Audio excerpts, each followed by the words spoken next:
can hear you. I want to introduce you all to the ambassador of Spain in Lebanon, Jose Maria. He's already online. He's nice here. to meet you.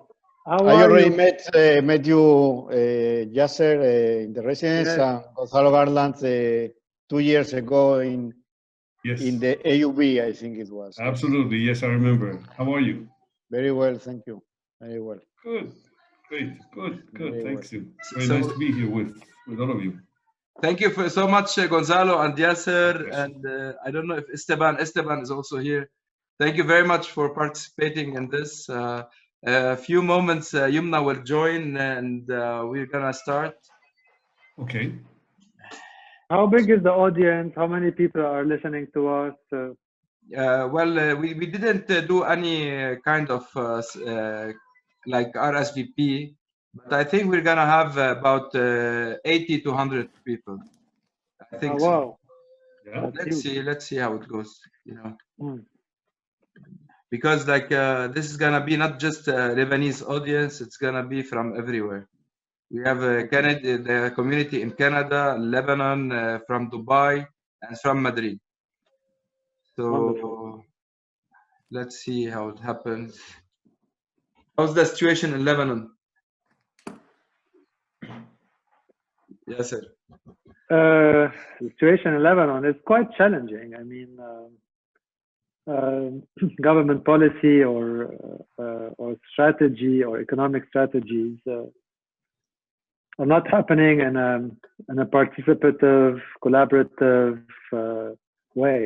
So somehow there is an economic plan that does not involve the private sector, which is the biggest mistake you make. You know, when we talk about economic plans, it's about maximizing the utility and enabling the potential of private sector, and this is not happening. You know, on the contrary, we see a systematic destruction of the private sector, starting with the banking sector.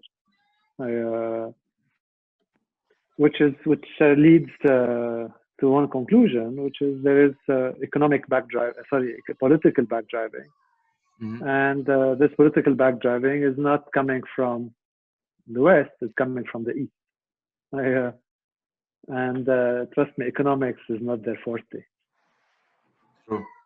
True. Yeah. So it is sad to talk to economic.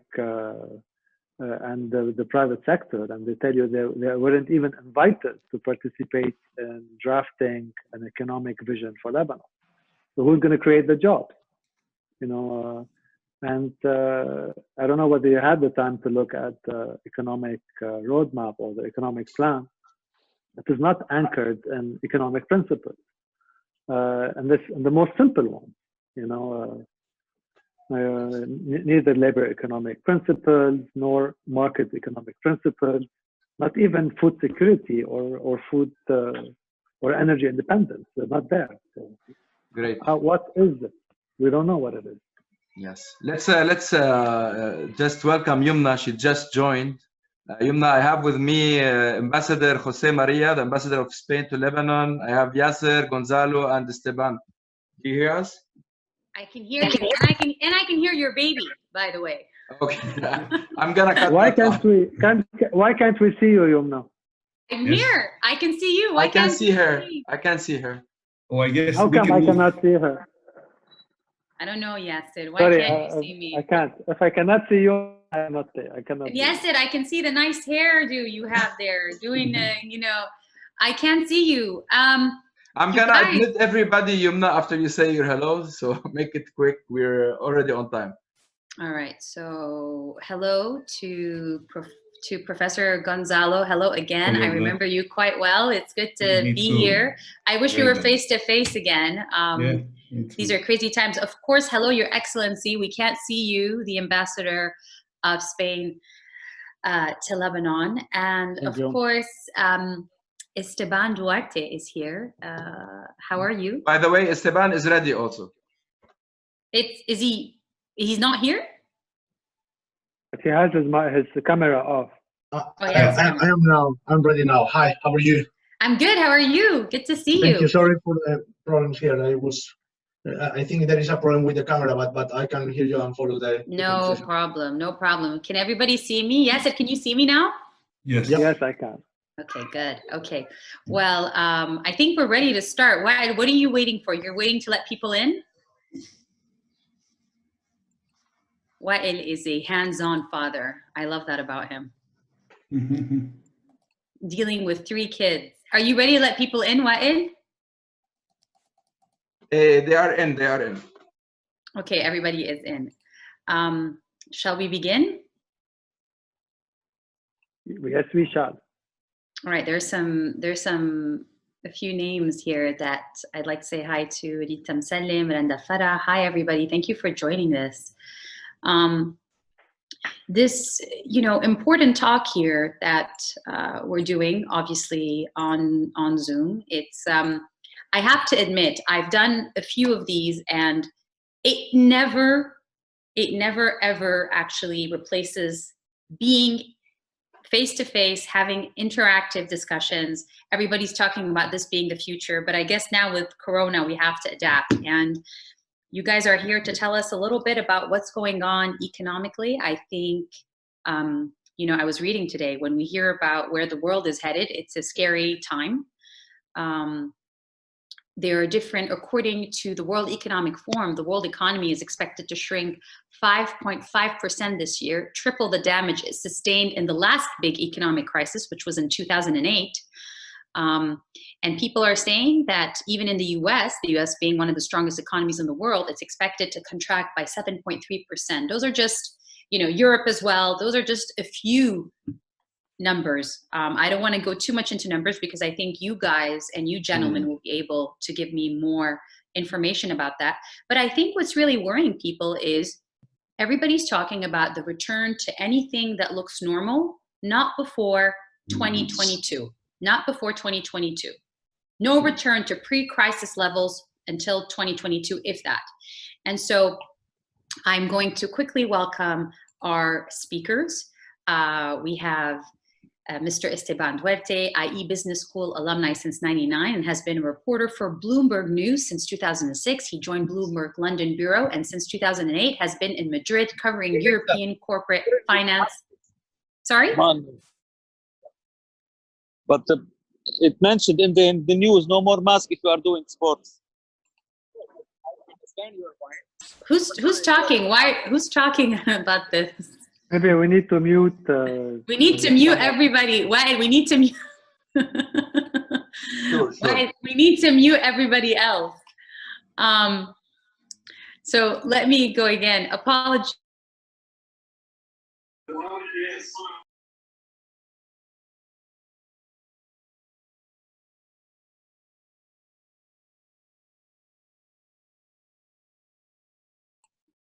Can you hear me, Esteban? Yes, now I can. All right. Yeah. I'm just going to go back really quickly. Esteban Duerte has been a reporter for Bloomberg News since 2006. He joined Bloomberg London Bureau and since 2008 has been in Madrid covering European corporate finance. And he has also been part of the European politics team between 2012 2018. And in September, he joined the Bloomberg Toronto Bureau, where he covers credit market. Thank you for being with us, Esteban. Thank you very much for inviting me. And of course, I've had the pleasure to interview this lovely gentleman before. Gonzalo Garland is a professor of economics at IE Business School and the vice president of strategic global partnerships at IE University and the executive vice president of the IE Foundation. He has been living in Spain since 1994 and has been an accurate observer of current Spain as he shows his study, Case Spain from Transition to Modern Times, which has led to a continuing collaboration with the media to provide explanations on the financial and macroeconomic crisis. He's also a professor of economic environment and emerging markets at IE Business School. Welcome, Professor Gonzalo Garland. Thank you for being with us. It's a pleasure. It's a pleasure to be with all of you today. Our very own Yasser Akawi, our Our local Lebanese speaker today is Lebanese-Swiss corporate governance activist and a publisher. He advises companies and regulators in the Middle East on how to embed a culture of accountability and transparency in their corporate culture. He's been the publisher of Executive Magazine since 2001, a platform he uses to advocate for reforms in the Middle East. And he's often invited to speak at international conferences on the topic of corporate governance and development of policies and reforms in the Arab world. He's invited today to be on our Zoom. Yasser, thanks for joining. You're welcome. Pleasure to be here. I mean, I really don't, I'm gonna just, throw a question out there, and I don't know if Professor Garland, you'd like to start. The topic is really today about what we can expect post-COVID. People keep saying post-COVID, but a lot of people are also saying we may have to learn to live with COVID. And if we're going to have to learn to live with COVID, the economies, it's not sustainable, this lockdown, and, because it's affecting economies worldwide. And I think with you, especially with your concentration on Europe, Spain, Italy, France, Germany, the UK, the countries that have been hit the most, and that really rely on tourism in their economy. I'm talking about Italy and Spain specifically. Do you want to start and tell me a little bit about what's going on as it stands today, Professor Garland? Sure, Joma.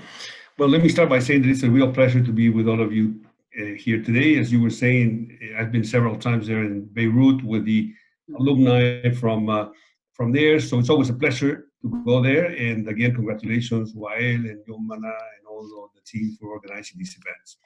So, and let me start by basically maybe responding to your question by saying, well, definitely the whole coronavirus situation is affecting the world very dramatically, as you mentioned before.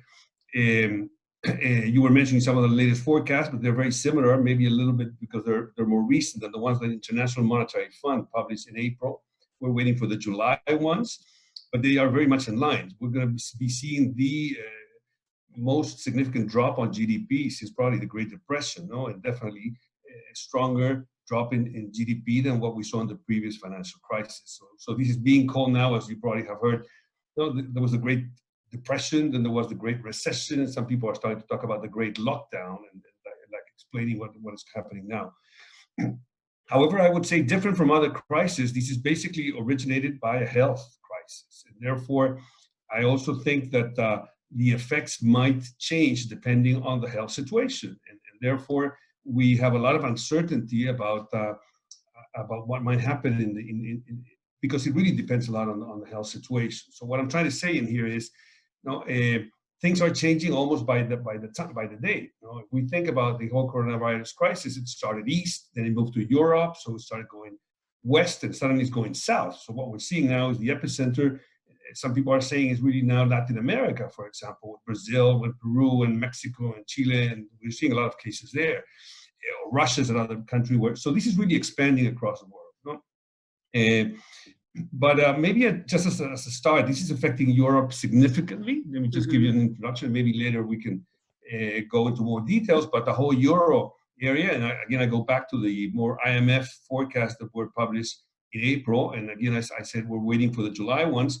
And the IMF has already advanced that probably the July ones are going to be even worse, if possible, than the ones, or less.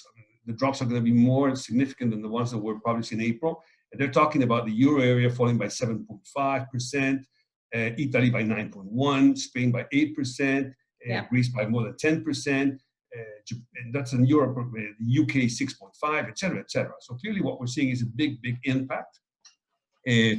Now, how is it going to be a V kind of crisis? That's part of the discussion. Is the recovery going to be fast enough? Hopefully, but that will depend a lot on the health situation. So we're seeing in Europe things are getting slightly better. So you probably know right now compared to other parts of the world, here in Spain, where things started, we're going through these phases where things are tending to go slightly back to normal. Same in France. Yesterday they started with a movement towards more. So we'll see how much the impact will eventually be, and nobody really knows because it really depends on these health situations. The only other point that I would mention, though, is it will be very interesting, of course, in Europe to see what will happen in terms of, there's the famous Stability and Growth Pact. This pact that was done in Europe for reductions or limits on the deficits, public deficits and public debts. And clearly, the European Union has said, well, this year, let's forget about it, which I think is a good movement. I think it's a good movement because we're learning from the mistakes that probably were done on the 2009 and the Great Recession. But overall, let me just end with one comment. And again, I'm happy to develop more later as we talk. But I think this is a good decision by the European Union. It's also a good decision what the European Union has announced recently. It has to be approved, but there's going to be a significant support from the European Union to the countries. And I think that's something that is very good for the whole future of Europe and the European Union. But overall, I think there's underlying trends that will continue to be there after the crisis. So I do not expect to see dramatic changes. Yeah. And so I think it's probably that these will. Professor, Professor Garland, it's interesting because you said, I just going back to what you were saying about how a lot of it is going to be based on what happens health-wise. But if what scientists are saying is true, and that we may have to learn to live with COVID, right? There may not be a post-COVID. COVID may become a thing of our time, right? Yeah. And we may have to embrace it. And so if that is the case, and we're not gonna, I don't know if you see these lockdowns coming in and out for the rest of our lives. I think eventually we're gonna have to embrace it. So what does that spell for the economy? Do economies, I think they're gonna have to learn to adapt, which is kind of what we're seeing now, except it's on a slow pace. That's what you're trying to say when it comes to Europe, right? Yeah. What I'm saying is, in a way, you're absolutely right. But let's remember also HIV, for example. I mean, for some of you, I mean, you were too young but I remember the HIV crisis. Professor. It was in the 80s. Yes. Well, Go ahead. There was a lot of uncertainty and there was a lot of fear. Everybody was very scared at the beginning. Eventually, there's been no vaccine for HIV, and we have learned to live with HIV, and there's some kind of ways in which that can be controlled. So right now, I mean, of course, we're all very concerned about the whole situation with this health crisis.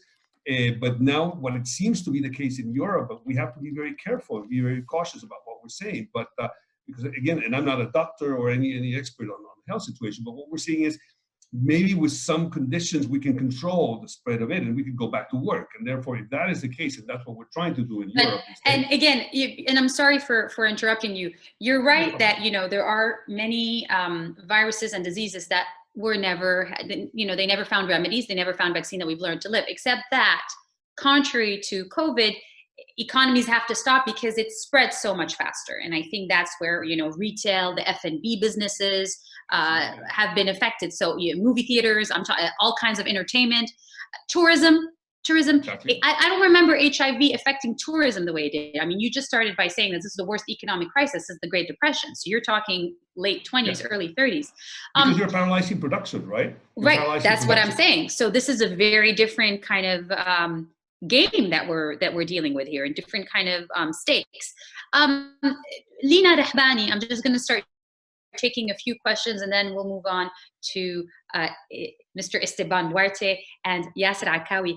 And this is open. If Esteban, also you can, if you please feel free to answer this if you should. Professor Garland, I guess this one's also for you. Lina Rahbani here is asking, will the EU still be united? 1, and 2, will globalization as we know it survive? I'm happy to jump in, but also if somebody else wants to answer. No, go ahead, Professor. Yeah, I would say first, the first question about whether the EU will be there, we never know, but I think it will. I mean, until recently, the truth is, until a month ago, if you would have asked me a month ago, there was some countries in the European Union that were very dissatisfied with the way in which the whole European Union was dealing with the whole situation. And some people were saying, well, what's the point of European Union if there's no solidarity among the European Union countries when this health crisis occurs? Now, the response has been very clear. It's France and Germany getting together, so Macron and Merkel, and saying, we want to support you. And therefore, the proposal together with the European Union group in Brussels is basically very much, let's move forward into more Europe rather than less Europe. And I think that's why I was referring before. I think this has been a very important reaction to what is happening. Still not completely approved. Every country has to approve for it, but Europe is accustomed to take decisions in very dramatic situations. So it's almost when they're falling down a cliff and suddenly something happens. And this is, again, one of those situations. So right now, this decision has been more Europe. So I'm optimistic about that. No? Second point about globalization, that's a great question. I'll give you the short answer. I'm happy to respond afterwards.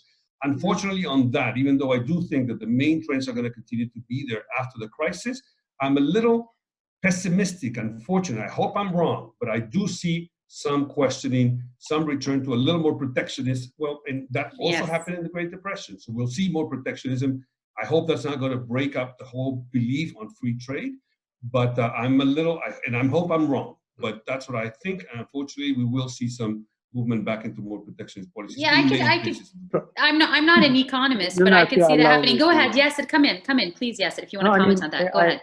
I agree with Professor Garland, and I don't agree with him at the same time. I don't see globalization will be affected in any way. You don't think that some countries will take protective measures, Yasser? No, it's not protective measures. We cannot call them protective measures. As we say, when the tide pulls, you can tell who is swimming naked, right? So in other words, we're going to see change on a social, on an economic, on a corporate, and a political level. Okay.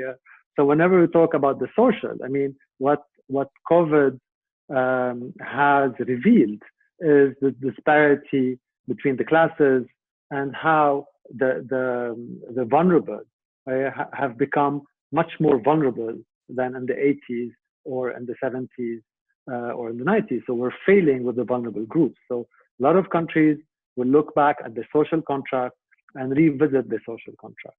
On the economic level, and this is where basically I complement what Professor Garland was mentioning, is not that we're gonna move away from globalization, but we're gonna go back and anchor in principles like food sufficiency. You know, countries have realized that food sufficiency is important. You know, and it's a question of national security. So it's food security more than anything else. You know, so we're going to see a lot of that happening too. You know, healthcare industry. You know, countries will have to look at their healthcare industry, and they have to make sure that they have this healthcare security that they have. You know, some countries are doing better than others. Germany is doing better than France. Sweden is doing better than other countries. Yeah, but yes, and then you can add to this. But I think, you know, and I guess it's only realistic to assume this, that, you know, I think when countries take protective measures, what about, you know, relying mostly on local, which is kind of what we're seeing in Lebanon, and you can come in on that now. Because Lebanon is not a different case. I mean, Lebanon is a different case. I wish we had these economic policies and that are very well anchored to economic principles. We were talking before the conference with Wael and Professor Garland about these economic principles that it's 101. I mean, it's not nuclear science. Is that food sufficiency is important, you know, and relying and making sure we capitalize on an existing resource, or we maximize the utility of an existing resource, which is the human resource, whether to make you food, or primary, secondary, and tertiary industries. In Lebanon, we have we have nothing produced locally, more or less. We rely on imports. So every country will go back to the soul searching level and make sure that they have the security. It doesn't mean it's going to rely solely on local production. No, it's important for every country to take in consideration these dangers, build their security without disrupting globalization. You know, you can still import the spice roads, and the Silk Road will still be open. You're being optimistic, but it's nice. It's nice to hear that, though. It's realistic. I mean, at the end of the day, it's just a drop. Positively realistic. Esteban, do you want to come in on this? I know we can't see you, but we know you're with us, and we'd love to hear from you. Go ahead, please. Well, thank you.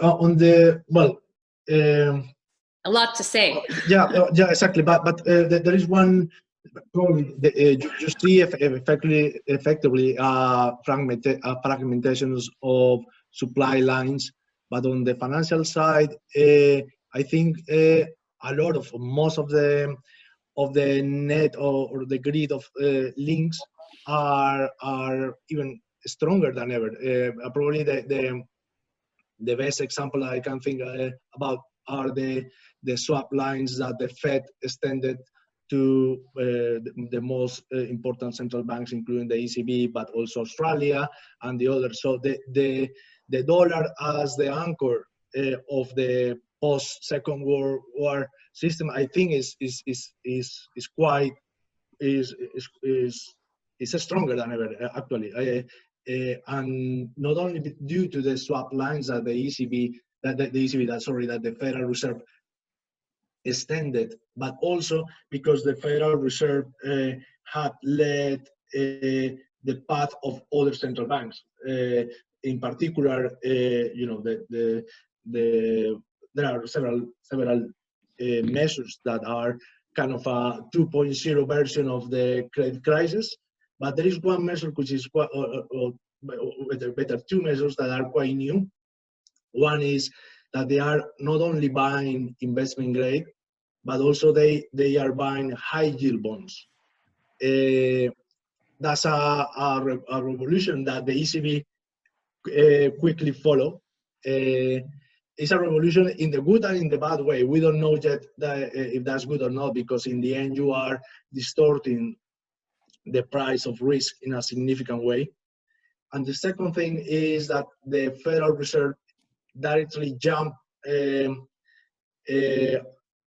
provide credit to companies, which is also a new measure.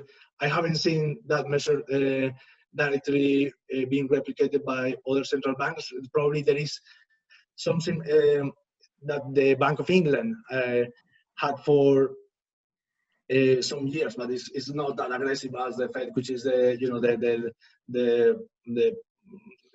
some kind of program that give loans to the banks in exchange for loans.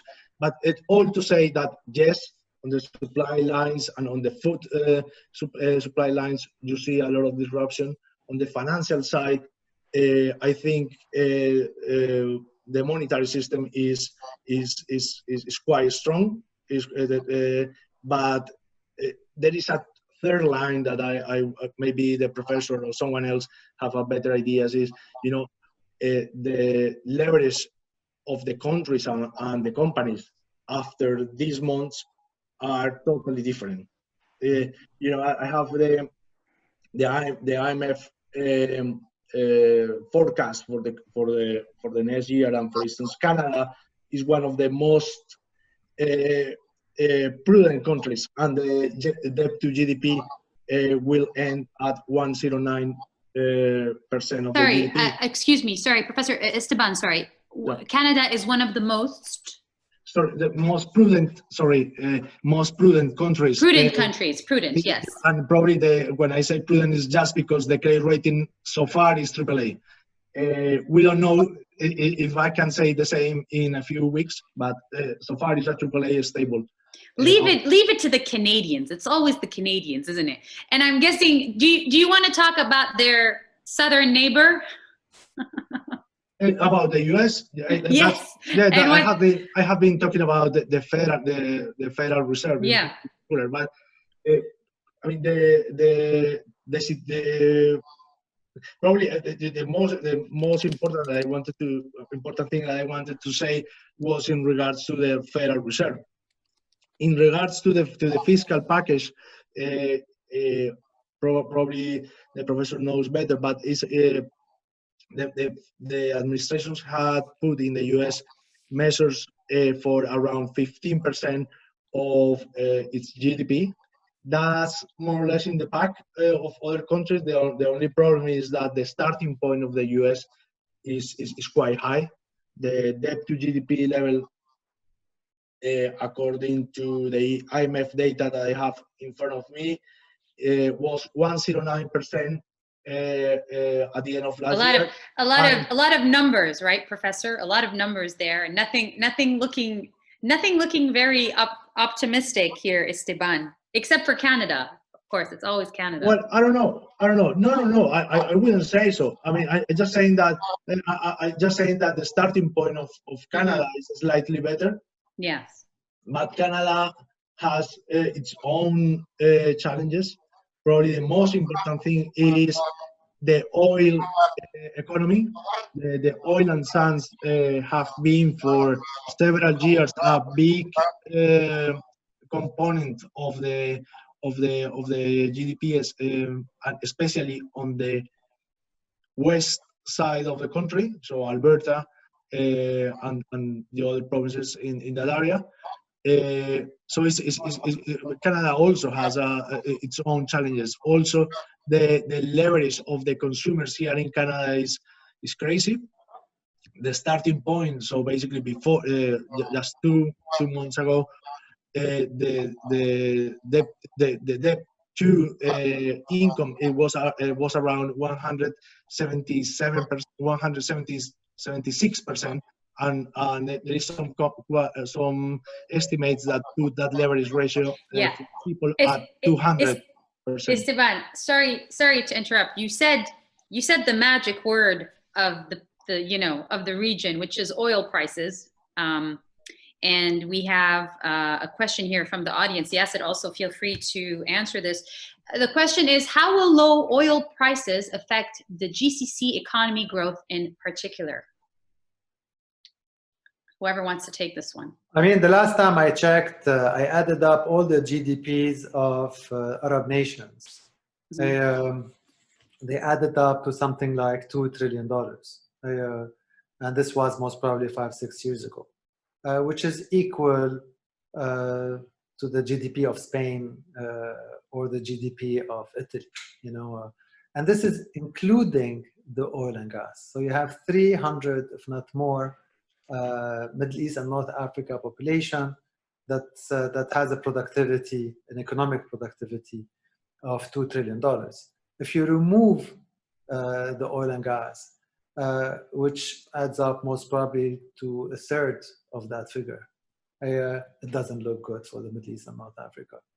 In fact, if you need also to calculate the loss of productivity in Libya and Iraq that still are going through turmoil and unable to improve and increase their oil production. So it doesn't look good for the Middle East. Not to mention, we have Yemen and Syria war is still raging. Lebanon doesn't look that good either. So the Middle East and North Africa are going through most probably the worst economic crisis and social crisis that we have ever witnessed. This is, I mean, it doesn't get easier to hold these talks because times are very difficult. They've been difficult for Lebanon for a while. And Yasser, you know this more than anybody being in the industry. And it doesn't look like it's going to get easier anytime soon. Esteban and Professor Garland, I don't know if you're aware, even before COVID, Lebanon was going through a very heavy economic crisis, also exacerbated by a revolution that where the people stood up to say enough is enough, against the government and the politicians and the whole political class. And the purchasing power went down. The dollar to the Lebanese, well, the local currency lost about, I'd say, 65% of its value. And now with COVID, things got worse. So Yasser, looking into 2021, 2022, how does Lebanon fare before we go back to Esteban and Professor Garland? I mean, Lebanon is torn between two realities. Of course, its own economic reality and the inefficiencies of an establishment that have succeeded in dismantling even the most basic purposes, and of course the geopolitical pressure that we are. Obviously, Lebanon has felt as isolated from the global community as much as it is now. It's going to be facing more isolation because of additional sanctions. Like the Caesar that is coming our way soon in phases, among others, and of course, and the pull east that we are witnessing from the Syrian regime and the Iranian regime, and of course, and Russia, who are now an integral part of the geopolitical scene in Lebanon. So unless we find an equilibrium soon on a geopolitical level, but nobody seemed to be interested in getting or dirty their hands now. Now that the US is busy with two problems, the COVID problem and its own problems, which I would love to say a few words about that. We need patience.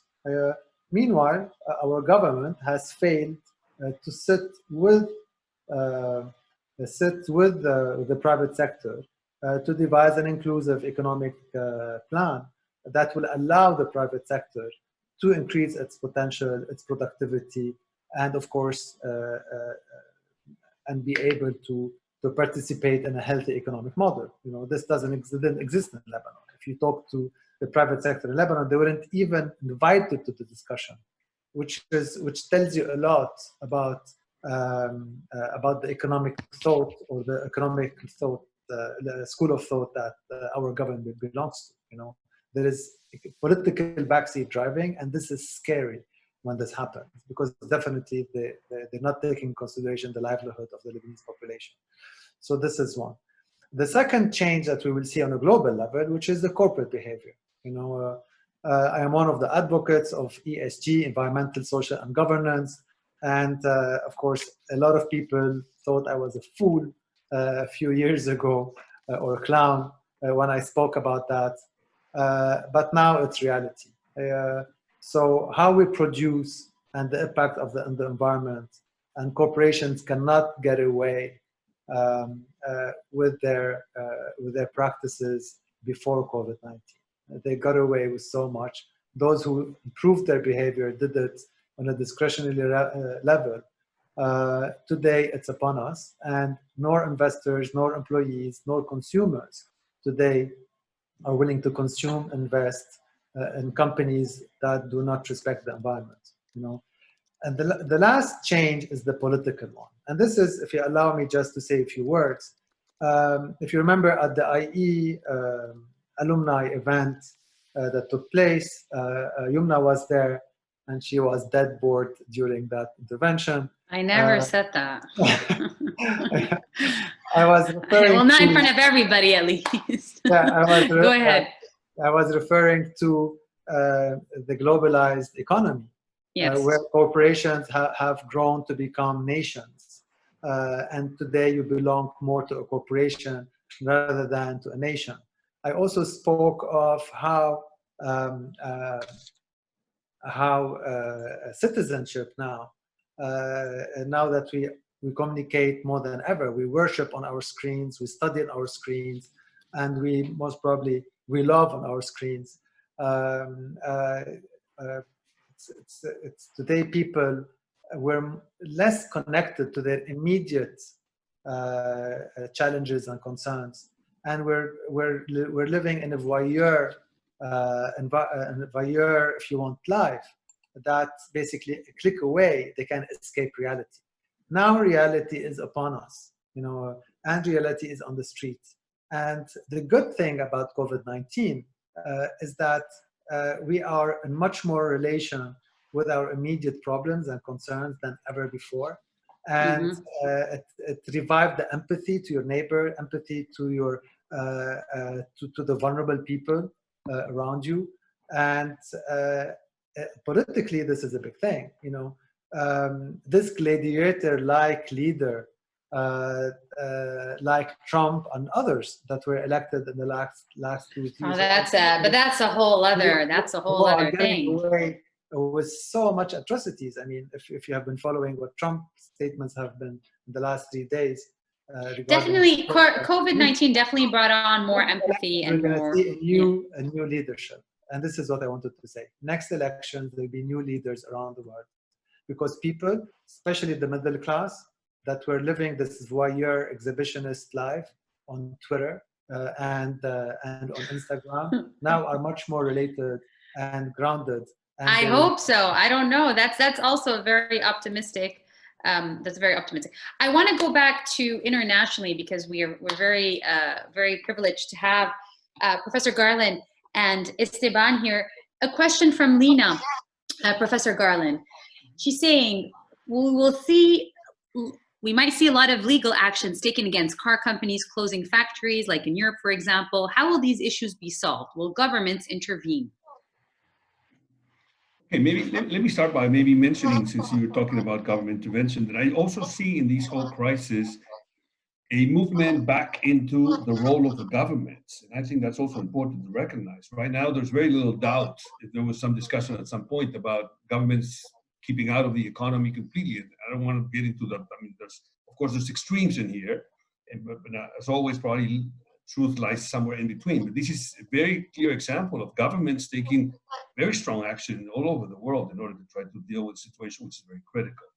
So, I mean, particularly about closing factories. Here in Spain, there's been an announcement last week, a few days ago, actually, of some firms, Nissan, closing some factories. But I don't think there's much they can do. I mean, apart from the government supporting companies complying with the laws and regulations that exist in there, and probably governments trying to continue with their support for people who might be unemployed. Or now in Spain, there was an approval of the universal income. So that is another way of trying to solve it. But I don't expect to see particular problems and issues between countries and companies themselves. But let me go back to one point that was raised before, because I think we're not so, I don't disagree necessarily what Yasser, you were saying. On the contrary, let me be very clear about one thing. I think that the globalization and free trade has been so important for humankind as probably technological change. I doubt there are two things that are more useful and more positive for humanity. So what I'm concerned right now, and that's why I was saying, I hope I'm wrong, but what I'm concerned is when you go to the Great Depression, what you see is right after the Great Depression, and this is basic, I mean, in economics, if you have a lot of unemployed, there's a very strong temptation to say, well, why don't we substitute those imports by local production? And therefore becoming protectionist becomes it's a very strong temptation. So whether that's going to break the whole globalization, I hope not, because I think it would be a big mistake. But if I go back to that experience, historical experience, the highest hikes on tariffs ever approved were right after the Great Depression, 1930, I remember now, 39, 40, I'm sorry, much before that, 1929, 30, that's what I remember now the name of the hike on the tariffs, but it was the most. So that's what I'm afraid. I'm not saying, I hope I'm wrong, but what I'm saying is, and I'm seeing cases in Australia and China for other reasons, for political reasons, Japan and Korea, United States and the European Union, India restricting imports of medicine, exports of medicines, and so on. And that's what I'm a little concerned. I'm saying, I hope I'm wrong, but I would not be surprised that given the magnitude of the crisis, we might see a backlash in some countries. And it also depends, as it was mentioned before, who is governing where, who's in government, of course. So that's why I just want to maybe mention that.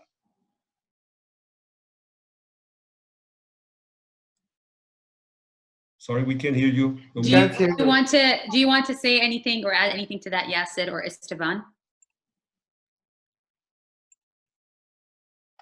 Probably just one thing is that regarding the role of the governments in the medium term, I mean, as long as the central banks keep the rates low and they can control the inflation, all cool.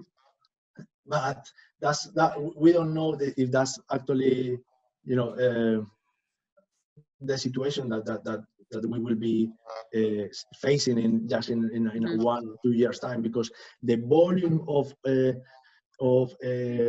stimulus, being injected in the economy is that high that, for instance, if there is a vaccine in, let's say, 1 year time, and still, you know, the most important economies are with that level of stimulus, probably you may see, I'm not saying that I forecast that or anything like that, but you may see a situation in which the inflation picks up significantly. The central banks have to react in the short term to that, and then you find the governments and the companies facing a significant leverage. I don't know how likely is that a scenario. Maybe definitely, if you take the bond yields at the moment, it's not likely, but it's something that probably we should keep in the radar. What about, this is an interesting question, Lena asking, thank you, Lena, for your intervention. What about job losses? How much will governments be able to support Social Security in the EU, in the US, in the GCC countries? Whoever wants to take that question. If I may start with something that Esteban said, because I think it's all related. Esteban was saying, and he's absolutely right, part of the issue is the debts of the countries and the debts of the corporations or just any firms. So that's why I think it also relates to the length of the sanitary situation, because if this is short, and then again, what we're seeing in Europe, and now we start seeing restaurants opening again and tourism starting to be open again, maybe the effects will not be so critical. With a little bit of help of the government, hopefully many of these will survive. The problem is what happens if there's another break and we would have to continue with these, or you close the restaurants for 6 months or something, then those restaurants will go broke. And therefore, there's going to be huge, larger unemployment, and therefore companies are going to go broke, banks are going to have trouble, and governments will not be able to support the deficits. We're talking about deficits. Yeah, we're seeing that right now. I mean, that's basically what's happening right now. So yeah. Correct. So the thing is, how long does it take? How much can you survive? How many will be able to survive, depending on how long is a health crisis? That's what I think it's the critical point now. Again, in Europe right now, what we're seeing is hope that by opening the economy and not increasing the numbers, that's what's happening. I would say Germany, France, Portugal, Spain, and other countries. And right now we're going back, and tourism will be open 15 days from now in Spain, and hopefully that will help those restaurants and those hotel chains that, I mean, for them the summer is, maybe there are huge companies that will be able to survive, but many of the medium and small ones would go broke. They can't really survive a whole year without any income. Lena, thank you for joining us. Lena's the only, I don't know if anybody else wants to ask a question. Lena keeps asking, how are countries, companies finding investors to invest in huge bond issues? Who are these investors? Open question. Maybe I can answer that. Yes, go ahead. So first, the central banks are injecting such a volume of money that basically you see every day, a record volume of issuance, especially in the dollar market, but also in euros. And also here in Canada, which is a relatively small market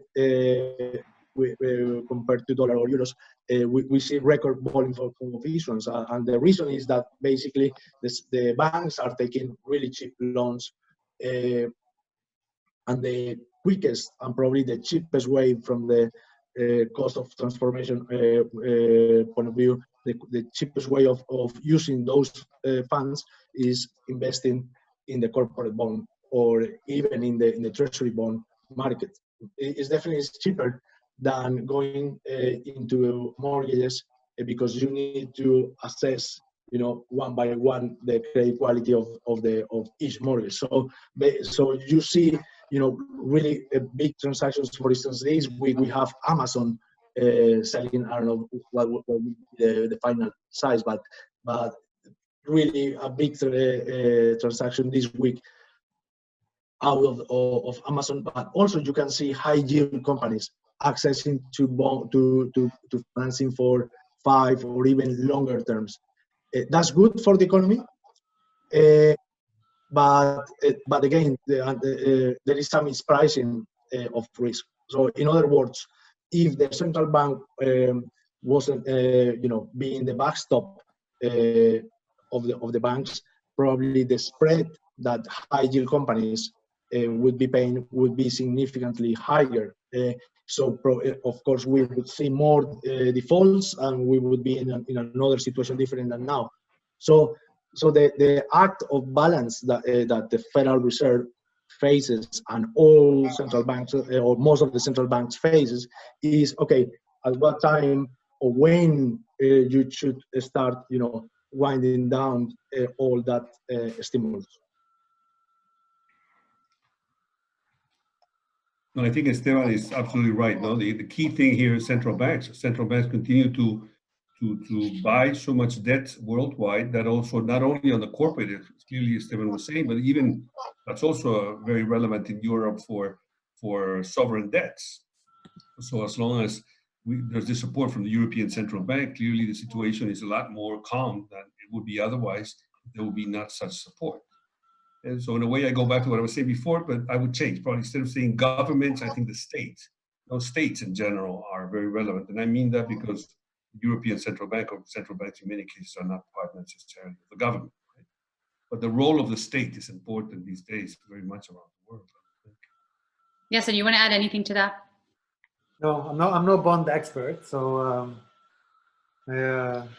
No, I guess yeah, but I guess it's also because they're talking about, you know, when you think about the economy and all these job losses and how, you know, let's talk a bit about this timeline for recovery.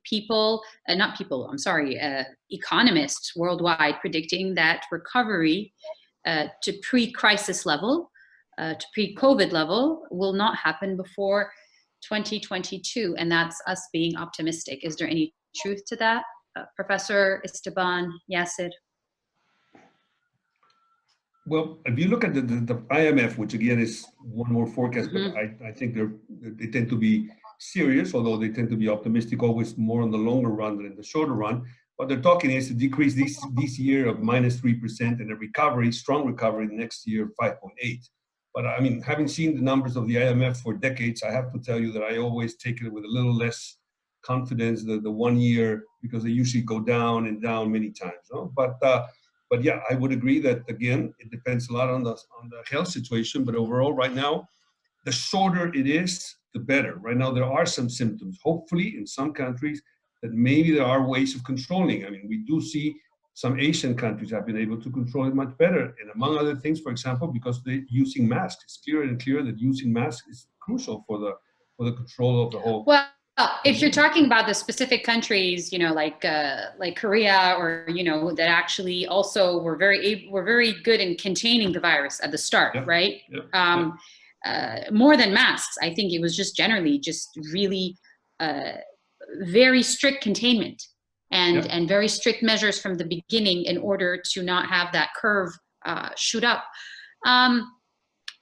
They had it easy, but then when they eased the lockdown, and we saw this in Japan, the number of cases shot up. I mean, there's been this yo-yo effect of every time you ease lockdown, and we're seeing it in Lebanon as well. The numbers shoot up again, people lock down again. I mean, this is why never to the levels that were before. No, so there's some hikes, and then they go back down under control. And yes, there is these. Right. But as long as you're able to control those episodes, then overall the trend tends to be lower. And what I'm seeing, but again, I'm no health expert at all, but what I'm seeing is the World Health Organization talking a lot about distance, the cleaning of the hands, and basically the mask, and all of these has a very strong effect. At least that's what we're seeing now. On the economy, an effect on the economy is what you're saying. If you control that, then you can go back to work. That's what I'm saying. And you can go back to work. But you know, and Professor, they're talking about, you know, the new normal, right? This is what you hear everywhere now. Let's talk about this new normal where,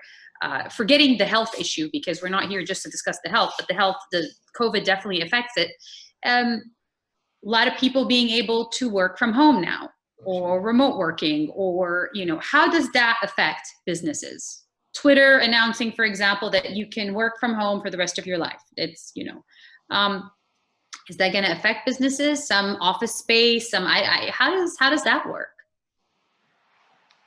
I would completely agree with what you said before, though. In that sense, that's what I was at the initial saying. I think the crisis will probably accelerate some trends that were there. I don't think COVID is really creating telework or that it's just accelerating, because many companies are realizing that they can perfectly work in these new models. So I think for sure everything you said, I completely think there will be significant changes in terms of, for example, Esteban, Yasser, you want to come in on this? I mean, more Zoom meetings for all of us. Professor said. I mean, it expedited, if you want, the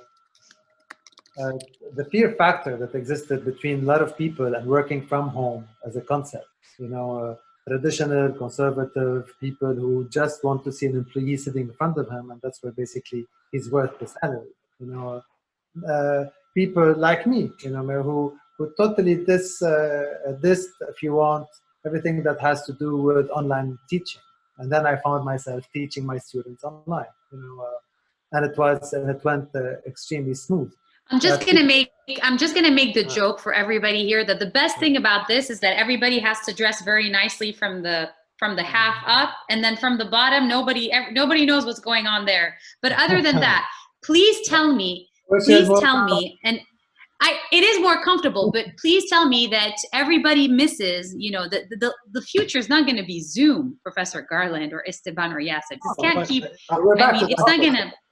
I am in my office now, and I had the few of my employees who were courageous enough to come in, but otherwise, people will get used to this new normal, and they will understand a little bit more what this COVID-19 is all about. How do you I want to take a few viewers' questions. There's two from Fatiq and one from Ritam Salim. Fatiq is asking, will the move to work from home impact the commercial real estate market? Will it result in more outsourcing? Rita, we'll get your question in a second. Go ahead. I can. Go ahead, okay. Please. On the commercial real estate, in particular malls and retailers,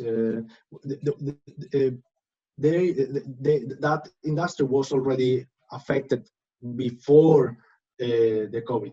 So basically, what the COVID is doing is accelerating, if you call it overcapacity in that industry. But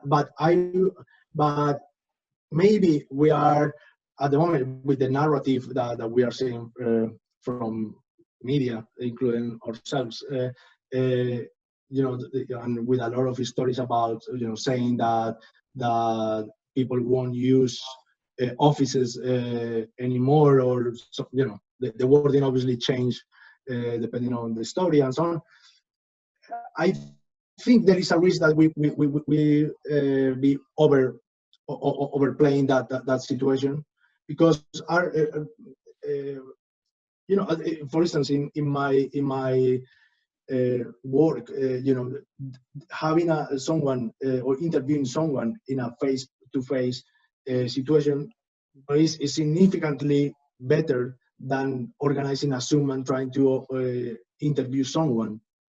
Also, in the communication with my bosses, or if someone want to, or again, a source want to tell me something, probably over the Zoom or over the phone is not exactly the same as you were meeting the person. No. And Esteban, I couldn't agree more about this. And the same thing happens with the planning of a company. Think about when you in your companies are thinking about the budget for the following year, and there are a lot of sensitive stuff that you want to discuss. So I'm not sure if you want to hold the whole, all the planning meetings over Zoom or over the telephone. I think the face-to-face contact, in the companies and in business in general, they still have, has a significant value. It still has its place. Yeah. Speaking of face-to-face, Esteban and Professor Garland and Yasser, Ritam Salim is asking, what about the event entertainment business, which is not predicted to overcome COVID before 18 months? I guess they're talking about everything that has to do from events to concerts to stadiums to, that's a big one. That's a big one for economies. People cannot congregate at this point. Yeah, if I may. It's very hard to tell, I guess, no.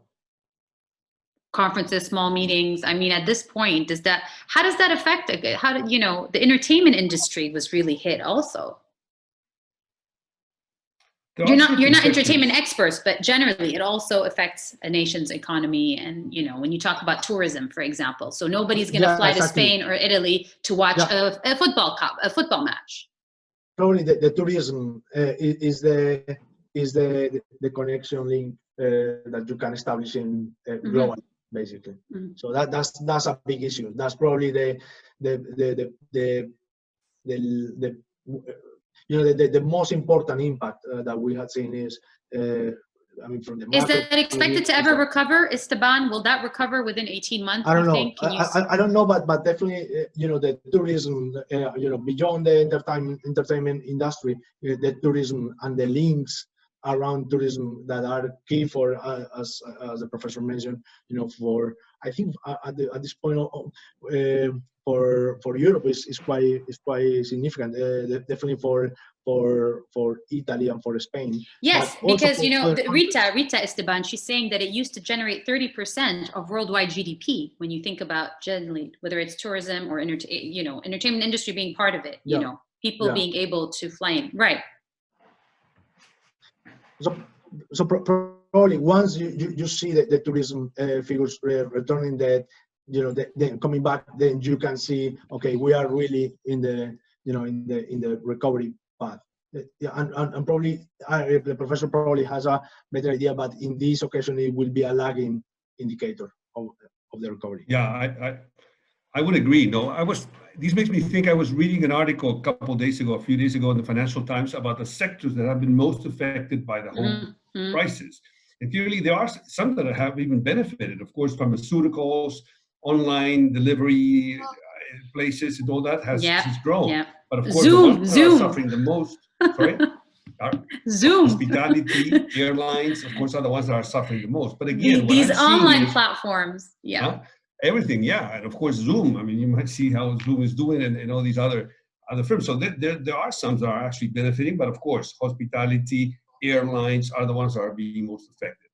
However, again, I would say, and those are probably lagging, as Esteban was saying, those are the ones that we will see suffering more and probably coming up later. But here in Europe, what we're seeing is, again, as I was saying before, probably because of the pressure of many countries, there's kind of a slight, I would say, not rush, but yes, somewhat of a rush, control rush of trying to open for tourism this season, which is starting now. So Italy, Portugal, Greece, Spain also has announced today that actually starting next week, we might allow for certain movement inside Europe for tourists to come in here.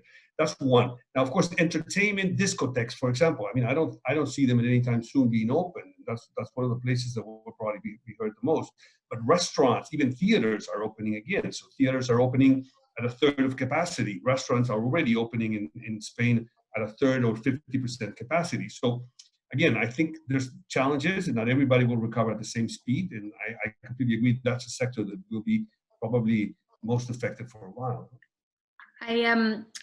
It's interesting. I know this is something that I've been thinking about for a while, and I want to put that question out there for you gentlemen, and if any of you want to give me some insight on this. A very big question now is what happens to U.S.-China economic interdependence, or U.S.-China relations, economic relations during COVID-19. Does anybody have any insight to offer on that specifically when you talk about two of the world's biggest economies and what's going on, without entering the whole politics of it, just economy-wise? Yes, do you want to start, or Esteban? I mean, from the market's point of view, this is a significant. I mean, this is the most important issue. Guiding the markets, basically, along with the COVID itself. Actually, in the last week, the figures of COVID cases and people, passing away and so on. This element that was really important in March, obviously, and April, now is taking a bit the backseat compared to the tensions between the US and China. And the concern is that the phase one free trade agreement actually will be reversed in some way. So obviously, I don't know, and probably nobody, probably not even those making decisions, they don't even know how this situation, or what will be the end game of this relation. But yeah, that's basically, probably we will see subsets of that saga in other relations worldwide. So in the Middle East, we will see a subset of that tension. In Latin America, a subset of that tension, and for instance, here in Canada, we have a subset of that tension between the US and China, because the Canadian judiciary have the CFO of Huawei, under home arrest for I think more than 1 year now, pending of an extradition request from the US. So this is, basically the diplomatic and even the trade policy of Canada is conditioned by that tension between the US and China, under medium and long-term goals that both countries have. Anybody wants to add to that? I can add just a little bit. You have to look at these two countries. Even you can add Europe to the equation too. China relies on foreign direct investment from Europe and the US to build its capacity to create value and to grow the value of corporations. And of course, on the balance of trade and the balance of payment that is contributing to the Chinese economy, which in fact is still developing. China's infrastructure is not complete, and they rely on the purchasing power of Europe and the US in that regard a lot. Now that the purchasing power of the US and Europe has been compromised, its balance of payment will be affected, and the foreign direct investment. So it will be left in limbo, not able to build not only the infrastructure, but also the social infrastructure that is still incomplete. Social inequality in China is most probably much bigger than other countries like in Europe and the US that have a social net or a social safety net that is much more complex than the one in China. So many people in China are still left without any social safety net. And this is where China will suffer the most. So this is how I see it. The US and Europe, yes, they will suffer. But as everybody say, or once I was told, there is nothing called a dead economy. An economy doesn't die, because in Lebanon we always say, how are you? We say the economy is dead. There is nothing called a dead economy. Yes, it dropped from 100% productivity to 92% productivity, and this is over. If it drags on a long time, and you don't want to drag on a long time, but it will exhaust this social safety net or whatever that these governments in Europe can afford. And you don't want these to be depleted, because then society will be in trouble. But it will pick up again. But it will pick up and find its equilibrium. There are industries like the airline industry and other industries that will pay a big price, and will change how they operate and how they behave. While other industries, as you mentioned, Zoom, Microsoft, that gained $289 billion in value since the beginning of the COVID crisis. So there is value creation and there is value retention in some industries, and we should welcome that. We shouldn't be afraid of that. Countries that should be afraid are countries like Lebanon, or Jordan, or Syria, or even China, that still have to figure out their economic fundamentals. Not China, but Lebanon and similar countries in Africa and Asia. Otherwise, I think the world will find its new equilibrium, and hopefully it will be a better world than we have today. And may I add? Yes, go ahead, please. A lot of very relevant comments have been made, so I just want to add a few things, just a couple of comments. One would be, even before the COVID crisis, there was already an effect, a negative effect over the world economy created by the tensions of the trade wars between China and the United States. So basically what we saw is, I don't remember exactly which quarter, but a year and a half ago, for the first time in many, many years, world trade started going down, relatively, started decreasing rather than increasing. So I do think there was, and not only that, not only was the number in terms of trade going down, but it was also expectations. And expectations are very important in economics. So when people are uncertain about whether you invest or you don't, so there was already a slowdown effect, and the IMF identified it very clearly. There were two things that were creating uncertainty in the world. One was trade wars. Second one was Brexit. Those were the main things that were really creating uncertainty in both Europe, but in general in the world. Having said all of that, going back, you said well, let's try to separate the economic from the politics. My comment would be, I don't think in these cases it's very easy to do. I mean, unfortunately, I think probably one of the signs of our century is going to be this rivalry between the United States and China. And you have one very simple example of that. There's a very famous speech by Vice President Pence in Washington in October 2018, I think it is, when he basically says, we're not friends, we're rivals. That's what he comes up to say, and we have to treat them as rivals. And at the same time, another just indicator, but very recently, candidate Biden actually has accused President Trump of not being tough enough with China. We don't know whether this is just a question of a campaign or trying to position himself also as tough on China. But I do believe that public opinion in the United States has also changed relative to China. And unfortunately, I'm not very optimistic about these rivalry just going out. So in a way, what I'm saying, Yomna, is I think here politics and economics cannot be very easily separate. I was trying to avoid a political discussion, but thank you for that. I know you have to all leave soon, so I just want to end it on this. COVID-19 is resetting the way we talk about the economy. And I just want you each, if you could please, in closing remarks, tell us how we should, if there's any advice on how to move forward, even to our audience and our viewers, and then we can end on that. How, could this be an opportunity to transform thinking, the way we think as well? Yes, go ahead if you want to start. I know you have to leave soon.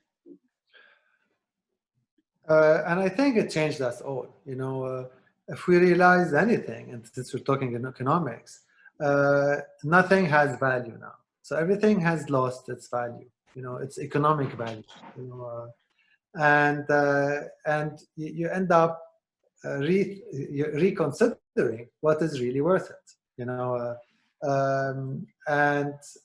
Which get us much more attached to our reality, to the people we love, to the people we chat with, and empathy plays a much bigger role, and we have lost this empathy. And I'm so happy that empathy and giving is back much more than ever before. In an honest way, and that's where people need each other, and that's where basically we can come together and basically make sure that we can go out of this madness, or call it whatever type of swan, green swan, whatever, and go out of it. This is what preoccupied me, if you want, in the last 3 months during my confinement. My sanity is still in check, but I think I saw wonderful people, that are doing wonderful things. And humanity is not as in trouble as we think. There's still hope. There's still hope. Thank you, Yasser. Professor Garland? Well, let me start by saying that I very much like what Yasser has mentioned, and I'm an economist, in that sense, I don't feel that maybe I don't know much about these type of things, but I do agree with that I think there's a time for thinking, a time for reflection, and hopefully that will make us better. And I also agree that there's all these signs of people caring and lots of initiatives that are so valuable. So that for certain, I completely agree with that.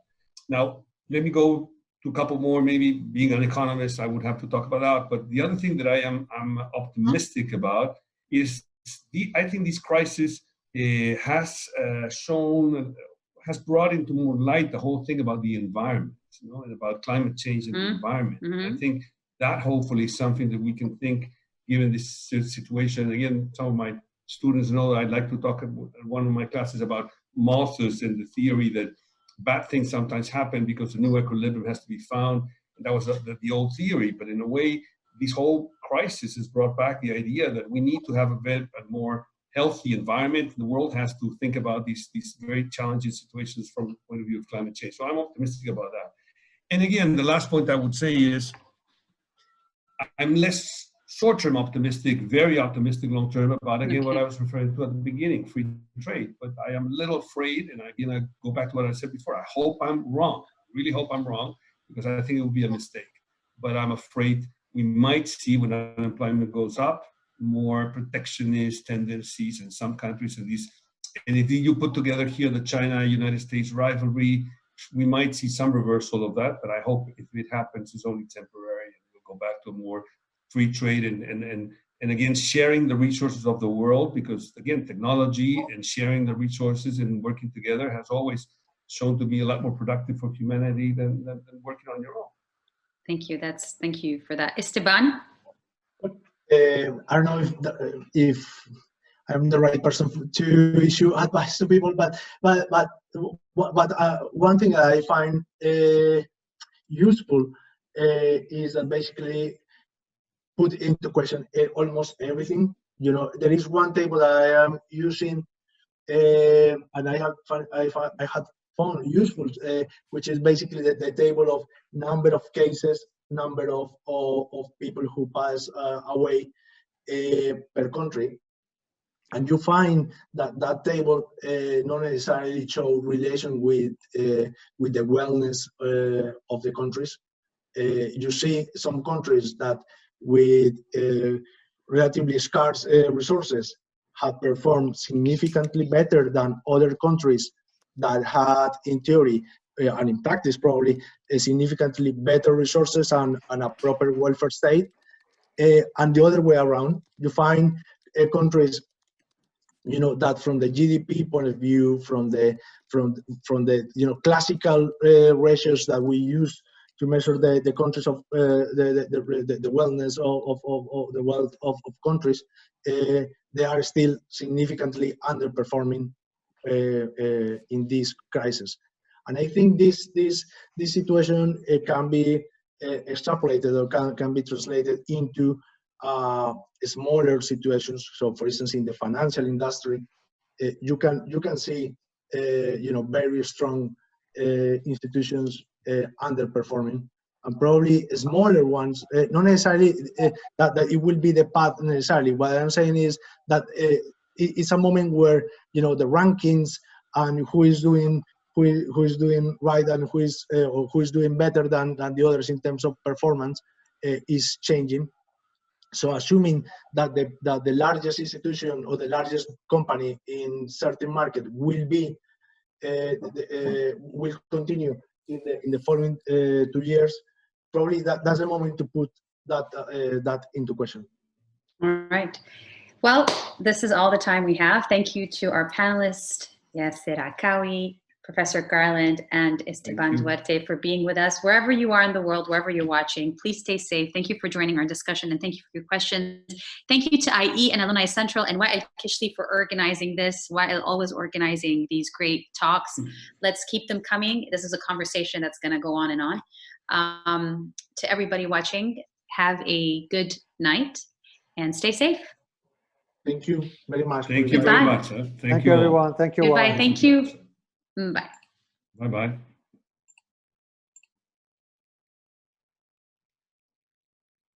Bye, Ambassador.